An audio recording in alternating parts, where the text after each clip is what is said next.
All right, welcome back to today's news review, and we are discussing matters health and lifestyle.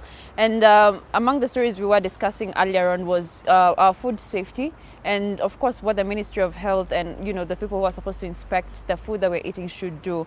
Now moving on, Nelly, there's a story also that we had read about antibiotics, how we are taking them often, and of course, and we heard that they're not working. It gets to a point where they're not working anymore. Can you give us details? Yeah, there's research that shows that antibiotics are becoming weaker and weaker, which is a big challenge because, in fact, like for me, I have noticed that, for instance, when my child is not feeling well, you get to give a whole bottle of antibiotics, and what has been prescribed for 5 to 7 days, Yes. and the problem is still persistent. Yeah. And it's such a sad story because there are those cases where it's only antibiotics that are meant to be given, and when you do the first level, the second level, and the third level, then it becomes a challenge because antibiotics are supposed to kill out all the bacterial infections and everything, infections that you have and all. And what's even worse for a child is that they weaken the teeth. Yes, the more a child takes in, they weaken the teeth, and this leads us to the kind of foods that we're also giving to our children that are going to give to strengthen the bones and the teeth. Yes.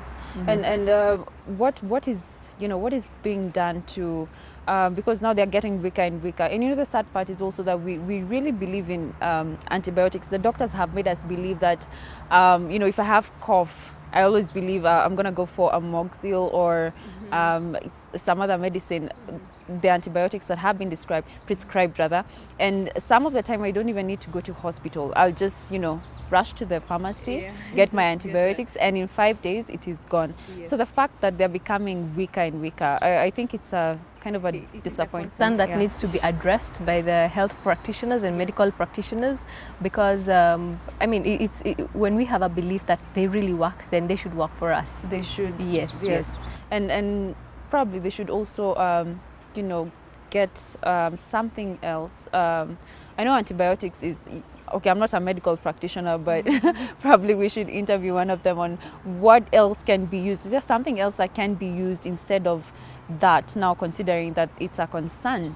Actually, some of the modern doctors today, they give prescriptions on health benefits, on health, on nutritional value as well, things that are going to help you to have a to have a better immune system. It's more of a preventive measure than a curative measure. And for instance, when a child is having a cough or even a cold, you're just told just give them hot water with lemon, honey, and the turmeric and ginger. That helps in when they're just taking little by little every day. It helps in just clearing the system and all. So if you do a preventive measure before a curative measure, I think that also works. And I think the home remedies are really better. I mean, than getting used to even medicine also makes, I think, our immune system as well weaker. So I think also home remedies are better. And I think also for parents, considering children, they should also look at what they should do first before rushing to a doctor. What can I do to help my child get better before I give them this medicine in terms of foods? Yes. All right. Yeah, very true. Well, moving on, there's a story as well on what we should eat for our bones. Why you should care for your bones. There's a disease called osteoporosis, which thins and weakens the bones. And what they are talking about here is, what we should eat, foods that are rich in calcium, how we should exercise, and reducing alcohol intake if people and smoking, which affect our bones. Have they listed some of the foods that are best to take? There's those that are rich in vitamin D, such as fatty fish, that is tuna, mackerel, and salmon. There's beef liver, cheese, egg yolks, and those fortified with vitamin D, such as orange juice, soy milk, and cereals.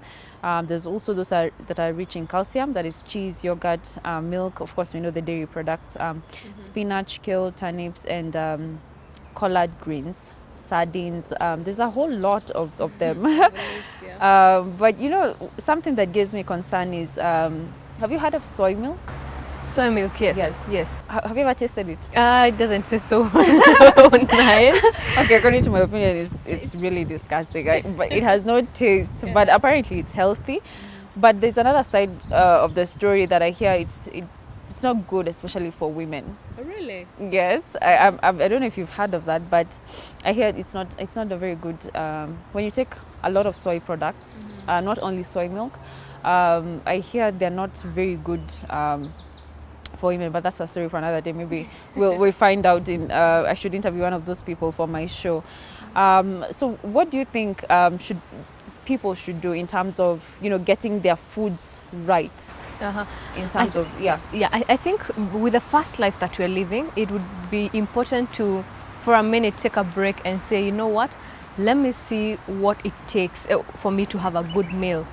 Yeah, just getting nutritional advice from a nutritionist, getting to tell you what works for you. I think it would be good also to know your BMI and know where you are at with your body, your current situation, so that you can see what exactly needs to be built up and what exactly needs to be reduced on.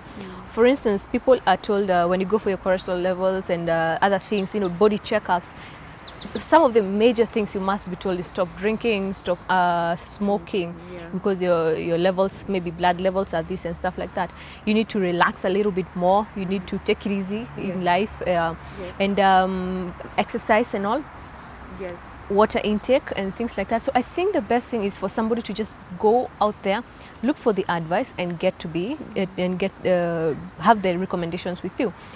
That way it will help you know even what you're going to cater for your family, the things that you need to buy. Even the list that you've given there, some of these things are not expensive to buy. Actually, they're not. Yes, so it is important that for us to make that move of just buying the things that are needed. Yes, and many people may think, these bone diseases only come when you're really aging. Young people don't think that they can get all these. They should look at themselves as well. Okay, well, there's a doctor here he's orthopedic surgeon at the Aga Khan University Hospital, and he says here that in women, lack of estrogen, a natural consequence of menopause, is directly related to a decrease in bone density, and in men, bone loss occurs more slowly, so we are likely for us to have it more than men, because them they get it from about the age of 65 or 70. They lose bone almost at the same rate, but what he has emphasized on is eating balanced diet. I think in this society many people think eating a balanced diet is expensive. What do you think yourself? I don't think so. It's as simple as having a glass of milk, piece of bread and avocado. That's protein, carbohydrates and vitamins. So Wow. and actually an avocado is a full fruit. It's a full meal. Yes. So it is just a matter of just choosing what you just being aware. We sometimes make decisions based on lack of knowledge. It's lack of knowledge, I Yes. believe so as and well. you can easily get a full meal. Even the little nuts that are sold for 20 shillings, they're proteins. Yes, Yeah, so it's they as are. simple as just realizing what is right and doing it. So in this case, when it comes to bread, we are always told to take the brown bread instead of the white bread. Yeah. If it's accessible, well and good. Yeah. But a balanced meal is not a hard target to reach. You're right. Yeah. And I think what there should be is more, people should do their research more. I mean, I don't have to eat, the American breakfast to think that I've eaten a balanced diet. Actually, most of these breakfasts are not even all that healthy. Yeah. So you can actually have a right, simple food and be eating very well. And, you're good to go for the day. Very true. Yeah, so I think keep your feedback coming on our SMS line 20058. Tell us what, is eating a balanced diet very expensive, or, it's cheap, it's affordable? For me, I think it's affordable for anyone. Exercising. Yes. Do you exercise, Nelly? Not as much. Yeah. I'm not as religious as I should. But exercising is good. It's important. Yes. Yeah. So I think that has been Lifestyle today. And for more lifestyle, kindly join me every Friday for Lifestyle with Dee. We'll be talking to experts on such issues concerning matters health and lifestyle. Well, Thank you for joining us. This has been the news review for today. Have a lovely afternoon.